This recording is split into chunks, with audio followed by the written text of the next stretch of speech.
ಈ ಅಂತ್ಯಕಾಲದಲ್ಲಿ ಕರ್ತನಾದಂಥ ಯೇಸು ಕ್ರಿಸ್ತನು ಸಭೆಗಳಿಗೆ ಹೇಳುವಂಥ ಮಾತುಗಳನ್ನು ಈ ಪ್ರಕಟಣೆಯ ಪುಸ್ತಕದಲ್ಲಿ ಬರೆಯಲ್ಪಟ್ಟಿದೆ. 7 ಸಭೆಗಳಿಗೆ ಕರ್ತನಾದಂಥ ಯೇಸು ಕ್ರಿಸ್ತನು ತಾನೇ ಸ್ವತಃ ಬರೆದಂಥ ಪತ್ರಿಕೆಗಳನ್ನು ನಾವು ಧ್ಯಾನ ಮಾಡ್ತಾ ಬರ್ತಿದ್ದೇವೆ ಕಳೆದ ಅನೇಕ ವಾರಗಳಿಂದ. ನೋಡ್ರಿ, ಆ 7 ಸಭೆಗಳು ಎಲ್ಲಿ ಬರೆಯಲ್ಪಟ್ಟಿದೆ?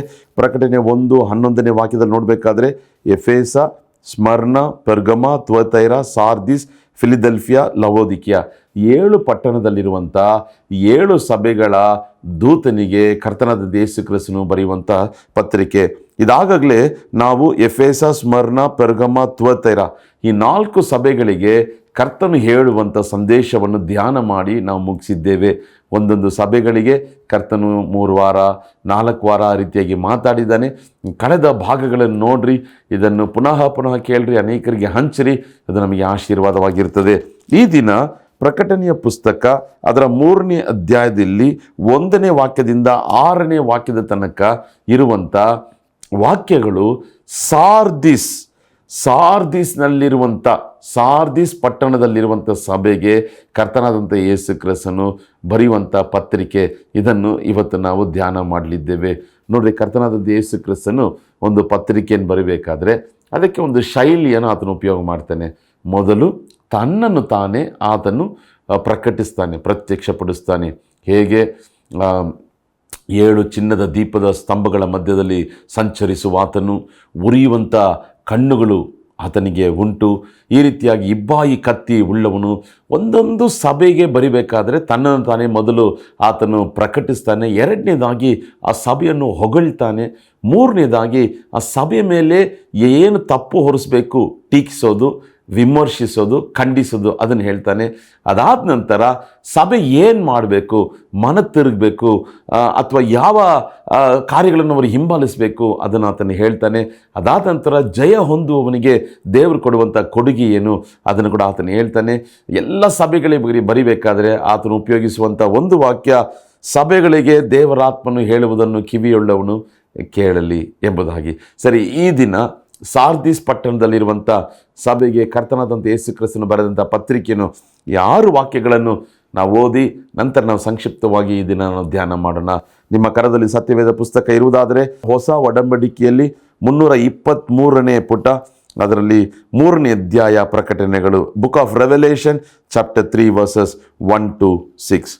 ಸಾರ್ದಿಸ್ನಲ್ಲಿರುವಂಥ ಸಭೆಯ ದೂತನಿಗೆ ಬರೆ, ದೇವರ 7 ಆತ್ಮಗಳು 7 ನಕ್ಷತ್ರಗಳು ಉಳ್ಳಾತನು ಹೇಳುವುದೇನೆಂದರೆ, ನಿನ್ನ ಕೃತ್ಯಗಳನ್ನು ಬಲ್ಲೆನು, ಜೀವಿಸುವವನು ಎಂದು ಹೆಸರು ನಿನಗಿದ್ದರೂ ಸತ್ತವನಾಗಿದ್ದಿ ಎಂಬುದನ್ನು ಬಲ್ಲೆನು. ಎಚ್ಚರವಾಗಿರು, ಸಾಯುವ ಹಾಗಿದ್ದ ಉಳಿದವುಗಳನ್ನು ದೃಢಪಡಿಸು. ನನ್ನ ದೇವರ ಮುಂದೆ ನಿನ್ನ ಕೃತ್ಯಗಳಲ್ಲಿ ಒಂದಾದರೂ ಸಂಪೂರ್ಣವಾದದ್ದೆಂದು ನಾನು ಕಾಣಲಿಲ್ಲ. ಆದ್ದರಿಂದ ನೀನು ಹೊಂದಿದ ಉಪದೇಶವನ್ನು, ಅದನ್ನು ಕೇಳಿದ ರೀತಿಯನ್ನು ನೆನಪಿಗೆ ತಂದುಕೊಂಡು ಅದನ್ನು ಕಾಪಾಡಿಕೋ ಮತ್ತು ದೇವರ ಕಡೆಗೆ ತಿರುಗಿಕೋ. ನೀನು ಎಚ್ಚರವಾಗಲಿಲ್ಲದಿದ್ದರೆ ಕಳ್ಳನು ಬರುವಂತೆ ಬರುವೆನು. ನಾನು ಯಾವ ಗಳಿಗೆಯಲ್ಲಿ ನಿನ್ನ ಮೇಲೆ ಬರುವೆನೋ ಅದು ನಿನಗೆ ತಿಳಿಯುವುದೇ ಇಲ್ಲ. 4ನೇ ವಾಕ್ಯ, ಆದರೂ ತಮ್ಮ ವಸ್ತ್ರಗಳನ್ನು ಮೈಲಿಗೆ ಮಾಡಿಕೊಳ್ಳದಿರುವ ಸ್ವಲ್ಪ ಜನರು ಸಾರ್ದಿಸ್ನೊಳಗೆ ನಿನ್ನಲ್ಲಿದ್ದಾರೆ. ಅವರು ಯೋಗ್ಯರಾಗಿರುವುದರಿಂದ ಶುಭ್ರ ವಸ್ತ್ರಗಳನ್ನು ಧರಿಸಿಕೊಂಡು ನನ್ನ ಜೊತೆಯಲ್ಲಿ ನಡೆಯುವರು. ಜಯಶಾಲಿಗೆ ಹೀಗೆ ಶುಭ್ರ ವಸ್ತ್ರಗಳನ್ನು ಹೊದಿಸುವರು. ಜೀವಬಾಧ್ಯರ ಪಟ್ಟಿಯಿಂದ ಅವರ ಹೆಸರನ್ನು ನಾನು ಅಳಿಸಿಬಿಡದೆ ಅವನು ನನ್ನವನೆಂದು ನನ್ನ ತಂದೆಯ ಮುಂದೆಯೂ ಆತನ ದೂತರ ಮುಂದೆಯೂ ಒಪ್ಪುವೆನು. ದೇವರಾತ್ಮನು ಸಭೆಗಳಿಗೆ ಹೇಳುವುದನ್ನು ಕಿವಿಯುಳ್ಳವನು ಕೇಳಲಿ. ಪ್ರಿಯರಾದವರೇ, ಅದ್ಭುತವಾದಂಥ 6 ವಾಕ್ಯಗಳು ಆ ಸಭೆಗೆ ಮಾತ್ರವಲ್ಲ, ಆ ಸಭೆಯ ದೂತನಿಗೆ ಮಾತ್ರವಲ್ಲ, ಇವತ್ತು ಈ ಸಂದೇಶವನ್ನು ಕೇಳುತ್ತಿರುವಂಥ ಪ್ರತಿ ಜನರೊಟ್ಟಿಗೆ, ಪ್ರತಿ ವಿಶ್ವಾಸಿಯೊಟ್ಟಿಗೆ, ಪ್ರತಿ ದೇವಸೇವಕರೊಟ್ಟಿಗೆ ಕರ್ತನು ಈ ವಾಕ್ಯಗಳ ಮುಖಾಂತರವಾಗಿ ಆತನು ಮಾತಾಡ್ತಿದ್ದಾನೆ. ನೋಡ್ರಿ, ಕರ್ತನು ತನ್ನನ್ನು ತಾನೇ ಹೇಗೆ ಪ್ರಕಟಿಸ್ತಾನೆ ಎಂಬುದಾಗಿ ನೋಡಬೇಕಾದ್ರೆ 1ನೇ ವಾಕ್ಯ, ದೇವರು 7 ಆತ್ಮಗಳು 7 ನಕ್ಷತ್ರಗಳು ಉಳ್ಳಾತನು ಹೇಳುವುದೇನೆಂದರೆ. 7 ಆತ್ಮಗಳು 7 ನಕ್ಷತ್ರಗಳು. ಇದೇ ರೀತಿಯಾಗಿ ಥುವತೈರ ಪಟ್ಟಣಕ್ಕೆ ಬರಿಬೇಕಾದ್ರೆ ಕರ್ತನ್ ತನ್ನನ್ನು ತಾನು ಹೇಗೆ ಪ್ರಕಟಿಸ್ತಾನೆ? ಬೆಂಕಿಯ ಉರಿಯಂತಿರುವಂಥ ಕಣ್ಣುಗಳು, ತಾಮ್ರದಂತಿರುವಂಥ ಪಾದಗಳು. ಪೆರ್ಗಮ ಸಭೆಗೆ ಹೇಗೆ ಬರೀತಾನೆ? ಹದವಾದ ಇಬ್ಬಾಯಿ ಕತ್ತಿಯನ್ನು ಹಿಡಿದ ಆತನು. ಅದೇ ರೀತಿಯಾಗಿ ಎಫೆಸ ಸಭೆಗೆ ಬರಿಬೇಕಾದ್ರೆ 7 ನಕ್ಷತ್ರಗಳನ್ನು ಬಲಗೈಯಲ್ಲಿ ಹಿಡಿದುಕೊಂಡು 7 ಚಿನ್ನದ ದೀಪದ ಸ್ತಂಭಗಳಲ್ಲಿ ತಿರುಗಾಡುವ ಆತನು. ಸ್ಮರಣ ಸಭೆಯಲ್ಲಿ ಬರಬೇಕಾದ್ರೆ ಸತ್ತವನಾಗಿದ್ದು ಜೀವಿತನಾಗಿ ಬಂದೆ ಅಂತವನು ಎಂಬುದಾಗಿ. ಈಗ ಸಾರ್ದಿಸ್ನಲ್ಲಿರುವಂಥ ಸಭೆಗೆ ಕರ್ತನ ಏನು ಹೇಳ್ತಿದ್ದಾನೆ? 7 ಆತ್ಮಗಳು ಮತ್ತು 7 ನಕ್ಷತ್ರಗಳು ಉಳ್ಳಾತನು. ಆಮೇಲೆ ಈ 7 ಎಂಬುದು ಒಂದು ಪರಿಪೂರ್ಣತೆಯನ್ನು ಸೂಚಿಸುತ್ತದೆ. ನಮ್ಮ ದೇವರು ಪರಿಪೂರ್ಣವುಳ್ಳ ದೇವರು. ಈ 7 ಆತ್ಮಗಳು ಅಂತ ನೋಡಬೇಕಾದ್ರೆ ದೇವರಾತ್ಮನ 7 ವಿಧವಾದಂಥ ಗುಣಲಕ್ಷಣಗಳು, 7 ವಿಧದಲ್ಲಿ ದೇವರಾತ್ಮನು ಹೇಗೆ ಕ್ರಿಯೆ ನಡೆಸ್ತಾನೋ ಅದನ್ನು ಇಲ್ಲಿ ಬರೆಯಲ್ಪಟ್ಟಿದೆ. ಅದು ಮಾತ್ರವಲ್ಲ, 7 ನಕ್ಷತ್ರಗಳು ಉಳ್ಳಾತನು.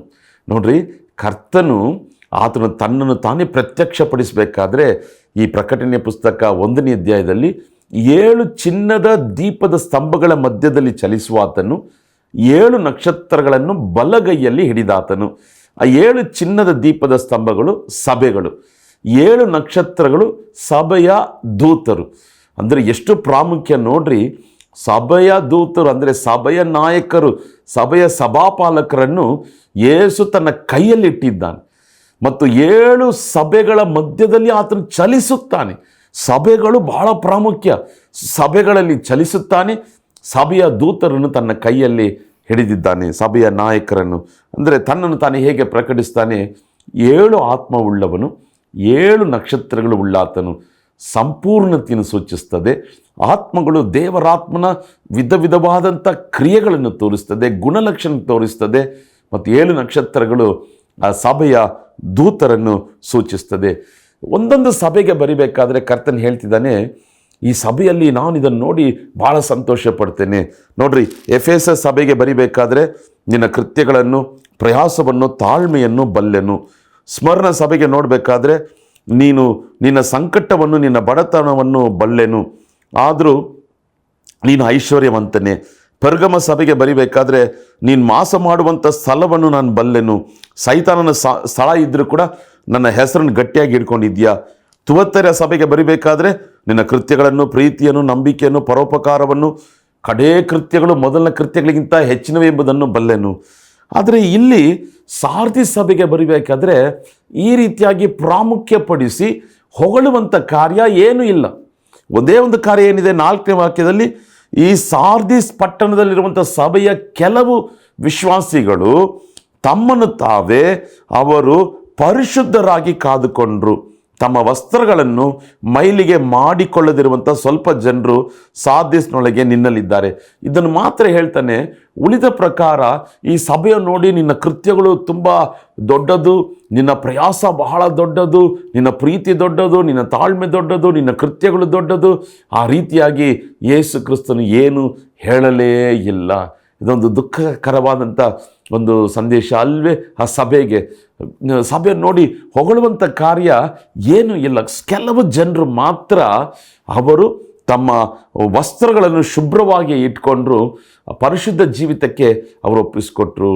ಪ್ರಿಯ ಸಭೆಯೇ, ಇವತ್ತು ನಿಮ್ಮ ಸಭೆಯನ್ನು ನೋಡಿ ದೇವರಾತ್ಮನು ಯಾವ ವಿಷಯವನ್ನು ಹೇಳಿ ಹೊಗಳ್ತಾನೆ?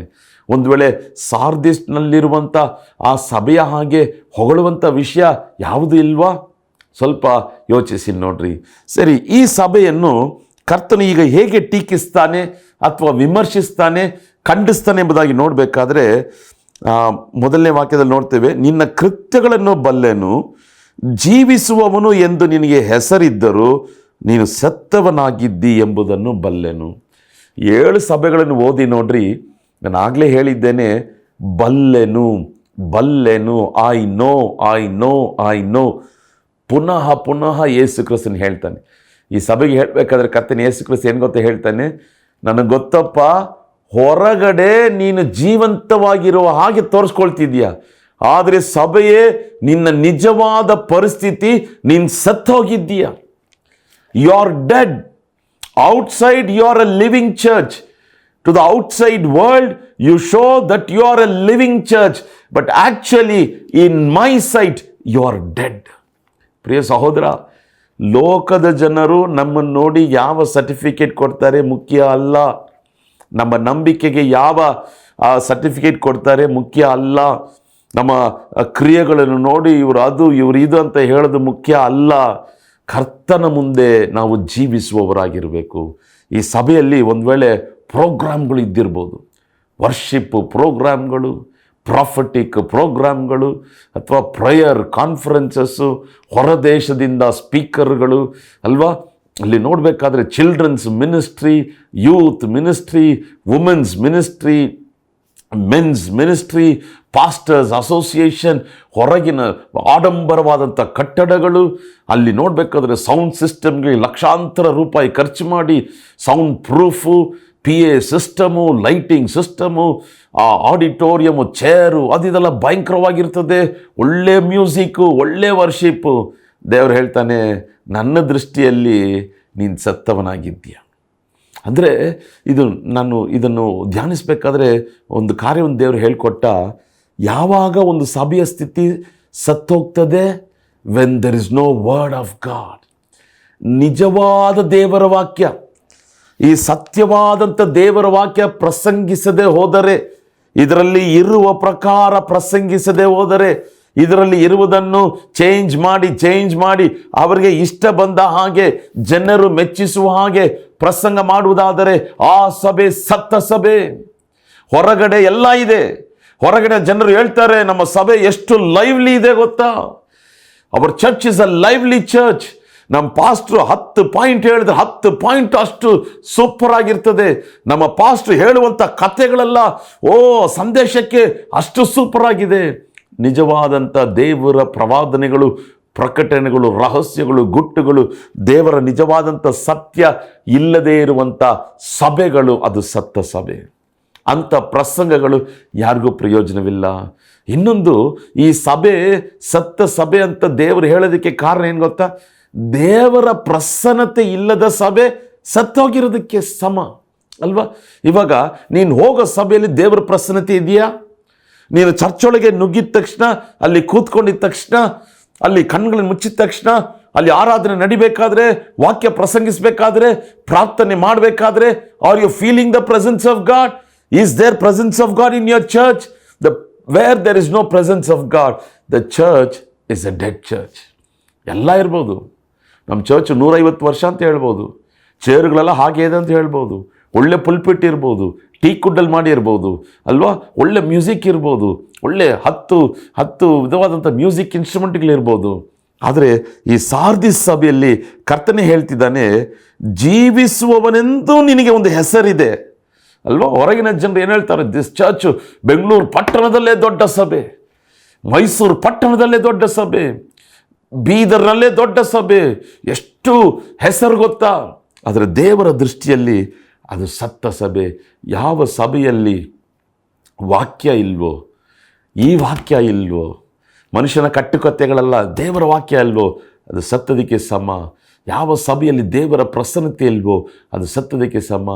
ಮೂರನೇದಾಗಿ, ಯಾವ ಸಭೆಯಲ್ಲಿ ಪ್ರಾರ್ಥನೆ ಇಲ್ವೋ, ಅದು ಸತ್ತದಕ್ಕೆ ಸಮ. ಯೇಸು ಸ್ವಾಮಿ ಸಭೆಗೆ ಏನು ಗೊತ್ತಾ ಹೆಸರಿಟ್ಟಿದ್ದಾನೆ, ನನ್ನ ಮನೆ.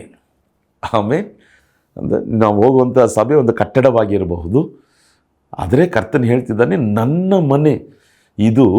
ಇದಕ್ಕೆ ಏನು ಹೆಸರು? ಇದು ಪ್ರಾರ್ಥನಾ ಮಂದಿರ. ಏನು ಸಭೆಗಂದರೆ ಪ್ರಾರ್ಥನಾ ಮಂದಿರ. ಅಂದರೆ ಸಭೆಯಲ್ಲಿ ಏನಿರಬೇಕು? ಪ್ರಾರ್ಥನೆ ಇರಬೇಕು. ಇವತ್ತು ನಾನು ನೋಡ್ತೀನಿ ಕೆಲವು ಸಭೆಗಳಲ್ಲಿ worship evening, worship night, worship special day. ಪ್ರಾರ್ಥನೆ ಅಂದರೆ ಪ್ರಾರ್ಥನೆನೇ ಇಲ್ಲ. ಎಲ್ಲ ಟೀನ್ಗಳು, ಎಲ್ಲ ಯುವಕರು ಮ್ಯೂಸಿಕ್ಕು, ಸೌಂಡು, ಕೈ ತಟ್ಟೋದು, ಆರಾಧನೆ ಮಾಡೋದು. ಆದರೆ ನಿಜವಾಗಲು ಕರ್ತನ ಸಭೆ ಅಂದರೆ ಅಲ್ಲಿ ಪ್ರಾರ್ಥನೆ ಇರಬೇಕು. ಇವತ್ತು ಸೈತಾನನು ಅನೇಕ ಸಭೆಗಳಲ್ಲಿ ಪ್ರಾರ್ಥನೆ ಮಾಡೋಕ್ಕೆ ಬಿಡ್ತಿಲ್ಲ ಅಲ್ವಾ. ಇವತ್ತು ನಿಮ್ಮ ನೋಡಿ ಒಂದು ಪ್ರಶ್ನೆ, ನೀವು ಹೋಗುವಂಥ ಸಭೆಯಲ್ಲಿ ಪ್ರಾರ್ಥನೆ ಇದೆಯಾ? ಉಪವಾಸ ಪ್ರಾರ್ಥನೆಗಳಿದೆಯಾ? ನನ್ನ ಪರಿಚಯ ಇರುವಂಥ ಅನೇಕ ಸಭೆಗಳು 2 ಸಾರಿ 21 ದಿನಗಳು ಉಪವಾಸ ಇರ್ತಾರೆ. ಒಂದು ಜನವರಿ ತಿಂಗಳಲ್ಲಿ ಅಥವಾ ಫೆಬ್ರವರಿ ತಿಂಗಳಲ್ಲಿ, ಇನ್ನೊಂದು ಅಕ್ಟೋಬರ್ ನವಂಬರ್ ತಿಂಗಳಲ್ಲಿ. ವರ್ಷದ ಪ್ರಾರಂಭದಲ್ಲಿ ಉಪವಾಸ, ವರ್ಷದ ಅಂತ್ಯದಲ್ಲೂ ಉಪವಾಸ. ಕೆಲವೊಂದು ಸಭೆಗಳು ಈ ಗುಡ್ ಫ್ರೈಡೆ ಟೈಮಲ್ಲಿ 40 ದಿನಗಳ ಉಪವಾಸ, ಅನೇಕ ಸಭೆಗಳು ತಿಂಗಳಿಗೆ 3 ದಿನ, ಕಡೆಯ 3 ದಿನ ಉಪವಾಸ ಪ್ರಾರ್ಥನೆ. ಇದು ಜೀವಂತವಾಗಿರುವಂಥ ಸಭೆ. ಆದರೆ ಅನೇಕ ಸಭೆಗಳಲ್ಲಿ ಪ್ರಾರ್ಥನೆಯೇ ಇಲ್ಲ, ಅದು ಸತ್ತೋಗಿರೋದಕ್ಕೆ ಸಮ. ಹೊರಗಡೆ ಕೃತ್ಯಗಳು ಜೀವಂತವಾಗಿದೆ ಎಂಬುದಾಗಿ ಹೆಸರಿದೆ, ಆದರೆ ನಿಜವಾದಂಥ ಪರಿಸ್ಥಿತಿ ಸತ್ತೋಗಿರೋದಕ್ಕೆ ಸಮ. ಸರಿ, ಸಭೆ ಅಂದರೆ ನಾವೇ ಸಭೆ. ಇವತ್ತು ನಮ್ಮನ್ನು ನಾವು ಯೋಚನೆ ಮಾಡಿಕೊಳ್ಳೋಣ. ಹೊರಗಿನ ಜನರು ನಮ್ಮನ್ನು ನೋಡಿ ಇವನು ತುಂಬ ಲೈವ್ಲಿ ಆಗಿದ್ದಾನೆ, ತುಂಬ ಜೀವಂತವಾಗಿದ್ದಾನೆ ಎಂಬುದಾಗಿ ಹೆಸರಿಟ್ಕೊಂಡು ರಹಸ್ಯ ಪಾಪಗಳು, ದೇವರಿಗೆ ಮೆಚ್ಚುಗೆಲ್ಲದಂಥ ಕಾರ್ಯಗಳು, ದೇವರ ವಾಕ್ಯ ಅಲ್ಲ, ದೇವರ ಪ್ರಸನ್ನತೆ ಅಲ್ಲ, ಪ್ರಾರ್ಥನೆಯಲ್ಲ, ಪಾಪಗಳು ಹೆಚ್ಚಾಗಿರುವುದಾದರೆ ನಾವು ಸತ್ತಕ್ಕೆ ಸಮ. ಪ್ರಿಯ ಸಹೋದರ, ಪ್ರಿಯ ಸಹೋದರಿಯೇ, ಹೊರಗಡೆ ನಿನಗೇನು ಹೆಸರಿಟ್ಟಿದ್ದಾರೆ ಎಂಬುದು ಮುಖ್ಯ ಅಲ್ಲ, ದೇವರ ದೃಷ್ಟಿಯಲ್ಲಿ ನಿನಗೇನು ಹೆಸರಿದೆ ಅದೇ ಮುಖ್ಯ. ನಾನೊಬ್ಬ ದೇವ ಸೇವಕರು ಹೇಳುವುದನ್ನು ಈ ರೀತಿಯಾಗಿ ನಾನು ಕೇಳಿಸ್ಕೊಂಡೆ. 5,000 ವಿಶ್ವಾಸಿಗಳಿರುವಂಥ ಒಂದು ಸಭೆಯ ಸಭಾಪಾಲಕರು ಒಂದು ದಿನ ಬೆಳಗಿನ ವೇಳೆಯಲ್ಲಿ ಕೂತ್ಕೊಂಡು ಬೈಬಲ್ ತೆರೆದು ಓದ್ತಾ ಇರಬೇಕಾದ್ರೆ ಪಕ್ಕದಲ್ಲಿ ಯಾರೋ ಬಂದು ನಿಂತ ಹಾಗೆ ಆಯಿತು. ಯಾರಂತ ತಿರುಗಿ ನೋಡಿದಾಗ ಕರ್ತನಾದಂಥ ಯೇಸು ಕ್ರಿಸ್ತನು ತಾನೇ ಬಂದು ನಿಂತಿದ್ದಾನೆ. ಈ ಸಭಾಪಾಲಕರು ನೋಡಿ ಒಂದು ಮಾತು ಹೇಳಿದ್ರಂತೆ, 5,000 ಜನರು ನಿನ್ನ ಸಭೆಯಲ್ಲಿದ್ದಾರೆ, ನೀನು ಹೆಮ್ಮೆ ಪಡ್ತೀಯಾ, ಸಂತೋಷ ಪಡ್ತೀಯಾ, ಒಳ್ಳೆಯದು. ಆದರೆ ಈ 5,000 ಜನರಿರುವಂಥ ಈ ಸಭೆಯಲ್ಲಿ ನಾನು 7 ಜನರನ್ನು ಮಾತ್ರ ದೃಷ್ಟಿಸಿ ನೋಡ್ತೇನೆ, 7 ಜನರು ಮಾತ್ರ. ಆ 7 ಜನರಲ್ಲಿ ನೀನು ಇಲ್ಲ ಅಂತ ಹೇಳಿಬಿಟ್ಟು ಯೇಸು ಸ್ವಾಮಿ ಹಾಗೆ ಹೊರಟೋದ. ಇದನ್ನು ಕೇಳಿದ ತಕ್ಷಣ ಸಭಾಪಾಲಕರು ನೆಲಕ್ಕೆ ಬಿದ್ದು ಉರುಳಿ, ದೇವರೇ ನನ್ನನ್ನು ಕ್ಷಮಿಸು, ದೇವರೇ ನಾನು ಪಾಪ ಮಾಡಿದ್ದೇನೆ, ದೇವರೇ ನನ್ನನ್ನು ಕ್ಷಮಿಸು, ನನ್ನ ಸಭೆಯನ್ನು ಸರಿಯಾದ ಮಾರ್ಗದಲ್ಲಿ ನಡೆಸಲು ಕೃಪೆಯನ್ನು ಕೊಡು. ಹೊರಗಡೆ 5,000 ಜನರು, ಹೊರಗಡೆ ರೆವರೆಂಟ್ಗಳು ಅಲ್ವಾ, ಹೊರಗಡೆ ಬಿಷಪ್. ಇವಾಗ ನೋಡ್ರಿ, ಅನೇಕರು ಬಿಷಪ್ ಡ್ರೆಸ್ ಹಾಕ್ಕೊಂಡು ಅಲ್ವಾ ಸ್ಟೈಲಾಗಿ, ನನಗೆ ತಿಳಿದಂಥ ಕೆಲವರು ನೋಡಬೇಕಾದ್ರೆ ಸಾಧಾರಣವಾಗಿ ಒಂದು ಚರ್ಚೆ ಇಟ್ಟಿರ್ತಾರೆ ಅಲ್ವಾ, ಆದರೆ ಬಿಷಪ್ ಅಂತ ಹೆಸರು ಹಾಕ್ಕೊಂಡು ಅವರು ಹಾಕಿರುವಂಥ ಡ್ರೆಸ್ಸು, ಹಾಕಿರುವಂಥ ಕ್ಯಾಪು, ದೇವರ ಅನುಮತಿ ಕೊಟ್ಟರೆ ತುಂಬ ಸಂತೋಷ. ಆಮೇಲೆ ಆದರೆ ಅವರ ನಿಜವಾದಂಥ ಪರಿಸ್ಥಿತಿ ಸತ್ತೋಗಿರೋದಕ್ಕೆ ಸಮವಾಗಿರ್ತದೆ. ಈ ಸಾರ್ದಿಸ್ ಪಟ್ಟಣದಲ್ಲಿರುವಂಥ ಸಭೆಯ ಸ್ಥಿತಿ ಇದೇ ರೀತಿಯಾಗಿತ್ತು. ಕರ್ತನದನ್ನು ನೋಡಿ ಖಂಡಿಸ್ತಿದ್ದಾನೆ. ಜೀವಿಸುವವನು ಎಂದು ನಿನಗೆ ಹೆಸರು ನಿನಗಿದ್ದರೂ ಸತ್ತವನಾಗಿದ್ದಿ ಎಂಬುದನ್ನು ಬಲ್ಲೆನು. ಸ್ವಾಮಿ ಆತನು ಬಲ್ಲ, ಆತನು ಎಲ್ಲವನ್ನು. ಇವತ್ತು ನಮ್ಮ ಸಭೆಯ ಸ್ಥಿತಿ ಹೇಗಿದೆ, ನಮ್ಮ ಸ್ಥಿತಿ ಹೇಗಿದೆ, ದೇವರು ಬಯಸುವಂಥ ಕಾರ್ಯಗಳಿದೆಯಾ, ಪ್ರಾರ್ಥನೆ ಇದೆಯಾ, ಆರಾಧನೆ ಇದೆಯಾ, ವಾಕ್ಯ ಇದೆಯಾ, ಪ್ರಸನ್ನತೆ ಇದೆಯಾ, ಪರಿಶುದ್ಧತೆ ಇದೆಯಾ, ಇದೆಲ್ಲ ಇರುವಾಗ ಆ ಸಭೆ ಜೀವಂತವಾಗಿರ್ತದೆ. ಅದು ಮಾತ್ರವಲ್ಲ, ಭಾಳ ಪ್ರಾಮುಖ್ಯವಾದದ್ದು ಸಭೆಯಲ್ಲಿ ದೇವರ ಚಿತ್ತ ಇರಬೇಕು. The will of god. ಸಭೆಯ ಜನರಲ್ಲಿ ದೇವರ ಚಿತ್ತ ಇರಬೇಕು. ದೇವರ ಚಿತ್ತ ಇರುವಂಥ ಜಾಗದಲ್ಲಿ ದೇವರ ಮಹಿಮೆ ಪ್ರಕಟವಾಗ್ತದೆ. ಸೊ ದೇವರು ಖಂಡಿಸುವಂಥ ವಿಷಯ ಇದೆ. ಜೀವಿಸುವವನೇ ಹೆಸರಿದೆ, ಆದರೆ ನೀನು ಸತ್ತವನಾಗಿದ್ಯಾ. ಈಗ ಈ ಸಭೆ ದೇವರು ಕೊಡುವಂಥ ಉಪದೇಶ ಏನಂತ ನೋಡಬೇಕಾದ್ರೆ 2ನೇ ವಾಕ್ಯದಲ್ಲಿ, ಎಚ್ಚರವಾಗಿರು, ಸಾಯುವ ಹಾಗಿದ್ದ ಉಳಿದವುಗಳನ್ನು ದೃಢಪಡಿಸು, ನನ್ನ ದೇವರ ಮುಂದೆ ನಿನ್ನ ಕೃತ್ಯಗಳು ಒಂದಾದರೂ ಸಂಪೂರ್ಣವಾದದ್ದೆಂದು ನಾನು ಕಾಣಲಿಲ್ಲ. ದೇವರು ಹೇಳ್ತಿದ್ದಾನೆ, ಎಚ್ಚರವಾಗಿರು. ಅದು ಮಾತ್ರವಲ್ಲ, ನೀನು ಇನ್ನೂ ಕೆಲವು ಕೃತ್ಯಗಳಿದೆ, ಅದು ಸತ್ತೋಗೋ ಥರ ಇದೆ, ಏನು ಮುಗಿದೋಗೋ ಥರ ಇದೆ, ಅದನ್ನು ಸ್ವಲ್ಪ ದೃಢಪಡಿಸಿಕೋ. ಇನ್ನೊಂದೊಂದು ಮುಖ್ಯವಾದಂಥ ಮಾತನ್ನು ಹೇಳ್ತಿದ್ದಾನೆ, ನಿನ್ನ ಕೃತ್ಯಗಳು ಒಂದಾದರೂ ಸಂಪೂರ್ಣವಾದದ್ದೆಂದು ನಾನು ಕಾಣಲಿಲ್ಲ. ಈ ಸಭೆಯಲ್ಲಿ ಏರಾಳವಾದಂಥ ಕೃತ್ಯಗಳು ಅಲ್ವಾ. ಕೆಲವೊಂದು ಸಭೆಗಳು ನೋಡ್ರಿ, ಏರಾಳವಾದಂಥ ಪ್ರೋಗ್ರಾಮ್ಗಳು, ಏರಾಳವಾದಂಥ ಕಾರ್ಯಕ್ರಮಗಳು, ಏರಾಳವಾದಂಥ ಫಂಕ್ಷನ್ಗಳು ಅಲ್ವಾ. ಈ ಸಭೆಯಲ್ಲಿ ಅದೇ ರೀತಿಯಾಗಿತ್ತು, ಏರಾಳವಾದಂಥ ಕೃತ್ಯಗಳು. ಅದರ ಕರ್ತನು ಹೇಳ್ತಿದ್ದಾನೆ, ಒಂದಾದರೂ, not even one deed was perfect or complete in the sight of the Lord. ಎಷ್ಟು ವೇದನೆ. ಆಮೇಲೆ ನಾವು ಪರಲೋಕ ರಾಜ್ಯಕ್ಕೆ ಹೋದಾಗ ನಾವು ಈ ಭೂಮಿಯಲ್ಲಿ ಜೀವಿಸಬೇಕಾದ್ರೆ ಹೇಳ್ಬೋದು, ನಾನು ಅದು ಮಾಡಿದೆ, ಇದು ಮಾಡಿದೆ, ಅಲ್ಲೋದೆ, ಇಲ್ಲೋದೆ, ಅವ್ರಿಗೆ ಸಹಾಯ ಮಾಡಿದೆ, ಇವರಿಗೆ ಸಹಾಯ ಮಾಡಿದೆ, ಅವರಿಗೆ ಪ್ರಾರ್ಥನೆ ಮಾಡಿದೆ, ಇವರಿಗೆ ಪ್ರವಾದನೆ ಹೇಳಿದೆ, ಅದು ಮಾಡಿದೆ, ಇದು ಮಾಡಿದೆ ಅಂತ. ಕರ್ತನು ಎಲ್ಲವನ್ನು ತರಾಸಲಿಟ್ಟು ಆತನು ತೂಕ ಮಾಡುವಂಥ ದೇವರು. ಈ ಸಭೆ ಹೇರಾಳವಾದಂಥ ಕೃತ್ಯ ಮಾಡ್ತಿದ್ರು. ಕರ್ತನ ಹೇಳ್ತಿದ್ರು, ಒಂದು ಕೂಡ ಸಂಪೂರ್ಣವಾಗಿ ನನ್ನ ದೃಷ್ಟಿಯಲ್ಲಿ ಕಾಣಲಿಲ್ಲ. ಪ್ರಿಯ ಸಹೋದರ, ಪ್ರಿಯ ಸಹೋದರಿಯೇ, ನಾವು ಏನೇ ಮಾಡಿದ್ರು ದೇವರ ದೃಷ್ಟಿಯಲ್ಲಿ ಸಂಪೂರ್ಣವಾಗಿರುವಂತೆ ದೇವರ ಕೃಪೆಯನ್ನು ಹೊಂದಿಕೊಳ್ಳೋಣ. Not even a single deed was perfect in the sight of the Lord. ಎಷ್ಟು ವೇದನೆ! ನಾವು ಯೋಚನೆ ಮಾಡ್ಬೋದು, ನಾನು ಇಷ್ಟು ಹಣ ಖರ್ಚು ಮಾಡ್ತಿದ್ದೇನೆ, ನಾನು ಇಲ್ಲಿ ಹೋಗ್ತಿದ್ದೇನೆ, ಅಲ್ಲಿ ಹೋಗ್ತಿದ್ದೇನೆ, ಈ ಸ್ಪೆಷಲ್ ಮೀಟಿಂಗ್ ನಡ್ತಿದ್ದೇನೆ, ಇದನ್ನು ಮಾಡ್ತಿದ್ದೇನೆ, ಅದನ್ನು ಮಾಡ್ತಿದ್ದೇನೆ, ಈ ಬೈಬಲ್ ಕಾಲೇಜು, ಆ ಕಾಲೇಜು, ಮಕ್ಕಳ ಮಿನಿಸ್ಟ್ರಿ, ಯುವಕರ ಮಿನಿಸ್ಟ್ರಿ, ದೇವರು ಹೇಳ್ತಿದ್ದಾನೆ ಅನೇಕ ಕೃತ್ಯಗಳನ್ನು ಮಾಡ್ತಿದ್ಯಾ. ನನ್ನ ದೃಷ್ಟಿಯಲ್ಲಿ ಒಂದು ಪರ್ಫೆಕ್ಟ್ ಇಲ್ಲ, ಒಂದು ಪರ್ಫೆಕ್ಟಾಗಿ ಕಾಣ್ತಿಲ್ಲ, ಒಂದಾದರೂ ಸಂಪೂರ್ಣವಾಗಿ ಕಾಣಲಿಲ್ಲ ಎಂಬುದಾಗಿ ದೇವರು ಹೇಳ್ತಿದ್ದಾನೆ. Hallelujah, amen. ಇವತ್ತು ನಮ್ಮ ಕೃತ್ಯಗಳು ಹೇಗಿದೆ? ಮನುಷ್ಯನ ದೃಷ್ಟಿಯಲ್ಲಿ ಸರ್ಟಿಫಿಕೇಟ್ ಬರೋದಲ್ಲ, ದೇವರ ದೃಷ್ಟಿಯಲ್ಲಿ ಸಂಪೂರ್ಣವಾಗಿರಬೇಕು. 3ನೇ ವಾಕ್ಯ ಹೇಳ್ತದೆ, ನೀನು ಹೊಂದಿದ ಉಪದೇಶವನ್ನು, ಅದನ್ನು ಕೇಳಿದ ರೀತಿ ನಿನ್ನ ನೆನಪಿಗೆ ತಂದುಕೋ, ಅದನ್ನು ಕಾಪಾಡಿಕೋ ಮತ್ತು ದೇವರ ಕಡೆಗೆ ತಿರುಗಿಕೋ. ಹಲ್ಲೆಲೂಯಾ. ದೇವರೇನು ಹೇಳ್ತಿದ್ದಾನೆ? ಈಗ ಎಚ್ಚರವಾಗಿರು. ಆತನು ನಮಗೆ ಈ ಸಭೆಗೆ ಹೇಳುವಂಥ ಉಪದೇಶ, ಎಚ್ಚರವಾಗಿರು, ದೇವರ ಕಡೆಗೆ ನೀನು ತಿರುಗಿಕೋ ಮತ್ತು ನೀನು ಕೇಳಿದಂಥ ಉಪದೇಶಗಳ ನೆನಪಿಗೆ ತಂದುಕೋ, ಅದನ್ನು ಕಾಪಾಡಿಕೋ ಎಂಬುದಾಗಿ. ಒಂದು ವೇಳೆ ನಮ್ಮ ಕೃತ್ಯಗಳು ಈ ರೀತಿಯಾಗಿರುವುದಾದರೆ, ನಾವು ಹೊರಗಡೆ ಜೀವಿಸುವವರಾಗಿದ್ದು ಒಳಗಡೆ ಸತ್ತವರಾಗಿರುವುದಾದರೆ, ಕರ್ತನು ಹೇಳ್ತಿದ್ದಾನೆ, ಎಚ್ಚರವಾಗಿರು. Be watchful, be careful. ಕೇಳಿದ ಉಪದೇಶವನ್ನು ನೆನಪಿಗೆ ತಂದುಕೋ, ನೀನು ಮನ ತಿರುಗು. ಆಮೇಲೆ ಪ್ರಿಯ ಸಹೋದರ, ಪ್ರಿಯ ಸಹೋದರಿ, ನಾನು ಪದೇ ಪದೇ ನಾನು ಈ ಸಂದೇಶಗಳನ್ನು ಹೇಳಬೇಕಾದ್ರೆ ನಾನು ಹೇಳ್ತಾ ಇರ್ತೀನಿ, ನೀನು ಕೇಳುವಂಥ ಒಂದೊಂದು ಸಂದೇಶದಲ್ಲಿ ನೀನು ಮನ ತಿರುಗಬೇಕಾದಂಥ ಸುದ್ದಿ ಇರಬೇಕು. ಆಮೇಲೆ ದೇವರು ನಿಮ್ಮನ್ನು ಆಶೀರ್ವದಿಸ್ತಾನೆ, ನಿಮ್ಮನ್ನು ಮೇಲೆ ಕೆತ್ತುತ್ತಾನೆ. ನೀನು ಇಲ್ಲಿ ಲ್ಯಾಂಡ್ ತಗೋತೀಯಾ, ನೀನು ಅಲ್ಲಿ ಕಾರ್ ತಗೋತೀಯಾ, ಅಮೇರಿಕಾಗೆ ಹೋಗ್ತೀಯಾ, ಆಫ್ರಿಕಾಗೆ ಹೋಗ್ತೀಯಾ, ಎಲ್ಲ ಕಡೆ ಹೋಗಿ ನೀನು ನರಕಕ್ಕೆ ಹೋದರೆ ಏನು ಪ್ರಯೋಜನ? ದೇವರ ಸಂದೇಶ, ಆತನು ಹೇಳುವಂಥ ಎಚ್ಚರಿಕೆಯ ಇರಬೇಕು. ಇವತ್ತು ಅನೇಕ ಸಭೆಗಳು ಎಚ್ಚರಿಕೆ ಮಾತನಾಡ್ತಿಲ್ಲ. ಯಾಕೆಂದರೆ ಜನರು ಸಭೆ ಬಿಟ್ಟು ಹೋಗ್ಬಿಡ್ತಾರೆ. ಈ ಪಾಸ್ಟರ್ ತುಂಬ ಖಂಡನೆಯಾಗಿ ಖಂಡಿಸಿ ಮಾತಾಡ್ತಾರೆ, ತುಂಬ ಸ್ಟ್ರಿಕ್ಟಾಗಿ ಮಾತಾಡ್ತಾರೆ. ಆ ಪಾಸ್ಟರ್ ಆ ಥರ ಅಲ್ಲಪ್ಪ ಅಲ್ವಾ? ಒಂದು ಯುವಕ ಯಾಕೋ ಈ ಚರ್ಚಿಗೆ ಹೋಗ್ತೀಯಾ ಅಂತ ಕೇಳಿದಾಗ ಆ ಹುಡುಗ ಹೇಳ್ದ, ಅಂಕಲ್, ನಮ್ಮ ಚರ್ಚಿಗೆ ಹೋದರೆ ಪಾಸ್ಟರ್ ಎಷ್ಟು ಜೋಕ್ ಹೇಳ್ತಾರೆ ಗೊತ್ತಾ? ಅವ್ರ ಜೋಕ್ ಕೇಳೋದಕ್ಕೆ ನಾನು ಚರ್ಚಿಗೆ ಹೋಗ್ತೇನೆ, ನಿಜವಾಗ್ಲೂ ಅಲ್ವಾ? ಇನ್ನೊಬ್ಬರು ಕೇಳಿದಾಗ, ನನ್ನ ಪಾಸ್ಟರ್ ಎಷ್ಟು ಕತೆ ಹೇಳ್ತಾರೆ ಗೊತ್ತಾ? ಆ ಕತೆ ಕೇಳೋದಕ್ಕೆ ನಾನು ಚರ್ಚಿಗೆ ಹೋಗ್ತೇನೆ. ಈ ಜೋಕು, ಒಂದು ವೇಳೆ ಕತೆಗಳು ಮೇ ಬಿ ಅಲ್ಲಿ ಒಂದೆರಡು ಏನೋ ಮಧ್ಯದಲ್ಲಿ ಬರಲಿ, ಆದರೆ ಅದೇ ಸಂದೇಶ ಅಲ್ಲ. ಮನ ತಿರುಗು, ಎಚ್ಚರವಾಗಿರು, ಕೇಳಿದ ಉಪದೇಶಗಳು ನೆನಪಿಗೆ ತಂದುಕೋ, ಮನ ತಿರುಗು. ನಿನ್ನ ಕೃತ್ಯಗಳು ಒಂದು ಸಂಪೂರ್ಣವಾಗಿಲ್ಲ. ನೀನು ಸತ್ತವನಾಗಿದ್ದೀಯ, ನೀನು ಸತ್ತವಳಾಗಿದ್ದೀಯ. ಹೊರಗಡೆ ಒಳ್ಳೆ ವಸ್ತ್ರ, ಆದರೆ ಒಳಗಡೆ ಎಲ್ಲ ಕಾರ್ಯಗಳು ಸತ್ತೋಗಿದೆ. ದೇವರು ನಮ್ಮ ಹೊರಗಿನ ಕಾರ್ಯಗಳು ನೋಡೋದಿಲ್ಲ, ನಮ್ಮ ಒಳಗಿನ ಜೀವಿತವನ್ನು ಆತ ನೋಡ್ತಾನೆ.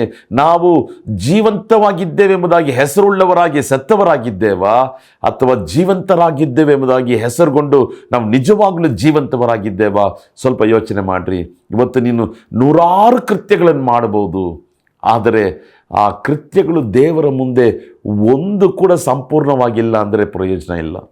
ಸಾರ್ದಿಸ್ ಪಟ್ಟಣದಲ್ಲಿರುವಂಥ ಸಭೆ ಹೇರಾಳವಾದಂಥ ಕೃತ್ಯಗಳನ್ನು ಮಾಡ್ತಿದ್ದರು, ದೇವರ ದೃಷ್ಟಿಯಲ್ಲಿ ಒಂದು ಕೂಡ ಸಂಪೂರ್ಣವಾಗಿ ಕಾಣಲಿಲ್ಲ. ಆದ್ದರಿಂದ ದೇವರು ಹೇಳ್ತಿದ್ದಾನೆ, ಎಚ್ಚರವಾಗಿರು, ನೀನು ಕೇಳಿದ ಉಪದೇಶವನ್ನು ನೆನಪಿಗೆ ತಂದುಕೋ. ಅದು ಮಾತ್ರವಲ್ಲ, ನೀನು ಮನ ತಿರುಗು, ಆಗ ನಾನು ನಿನಗೆ ಪರಲೋಕದ ಆಶೀರ್ವಾದವನ್ನು ನಿನಗೆ ಕೊಡುವೆ. ಆಮೇಲೆ ಇದರ ಮುಂದಿನ ಭಾಗವನ್ನು ನಾವು ಮುಂದಿನ ವಾರದಲ್ಲಿ ನಾವು ಧ್ಯಾನ ಮಾಡೋಣ. ಜಯ ಹೊಂದುವವರಿಗೆ ದೇವರು ಕೊಡುವಂಥ ಕೊಡುಗೆಗಳು ಏನು ಎಂಬುದಾಗಿ. ಆದರೆ ಇವತ್ತು ಇದನ್ನು ದಯವಿಟ್ಟು ಮನಸ್ಸಲ್ಲಿ ಆಳವಾಗಿಟ್ಕೊಳ್ರಿ. ಸಾರ್ದಿಸ್ ಪಟ್ಟಣದಲ್ಲಿರುವಂಥ ಸಭೆ ಕರ್ತನಾದಂಥ ಯೇಸು ಕ್ರಿಸ್ತನು ತನ್ನನ್ನು ತಾನೇ ಹೇಗೆ ಪ್ರಕಟಿಸ್ತಾನೆ?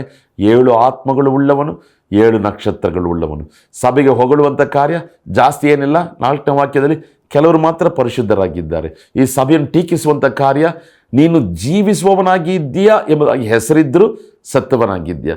ಆದ್ದರಿಂದ ನೀನು ಕೇಳಿದಂಥ ಉಪದೇಶವನ್ನು ನೆನಪಿಗೆ ತಂದುಕೋ, ಎಚ್ಚರವಾಗಿರು, ತಿರುಗಿದರೆ ಆತ ನಮಗೆ ಶುಭ್ರ ವಸ್ತ್ರಗಳನ್ನು ಕೊಡುವನು ಎಂಬುದಾಗಿ ವಾಗ್ದಾನ ಕೊಡ್ತಿದ್ದಾನೆ. ಇದರ ಮುಂದಿನ ಭಾಗವನ್ನು ದಯವಿಟ್ಟು ಕೇಳ್ರಿ. ಮುಂದಿನ ವಾರದಲ್ಲಿ ಸಾರ್ದಿಸ್ನಲ್ಲಿರುವಂಥ ಸಭೆಗೆ ಕರ್ತನು ಹೇಳಿದಂಥ ಕಾರ್ಯಗಳನ್ನು ಮುಂದಿನ ವಾರ ನಾವು ಮುಗಿಸೋಣ. ಅದಾದ ಫಿಲಿದೆಲ್ಫಿಯದಲ್ಲಿರುವಂಥ ಸಭೆ, ಲವೋದಿಕೆ ಸಭೆ, ಎರಡು ಸಭೆಗಳನ್ನು ಧ್ಯಾನ ಮಾಡಿ ಈ ಒಂದು ಶೀರ್ಷಿಕೆಯಲ್ಲಿ ನಡೀತಿರುವಂಥ ಎಲ್ಲ ಸಂದೇಶಗಳನ್ನು ನಾವು ಅಂತ್ಯಗೊಳಿಸೋಣ.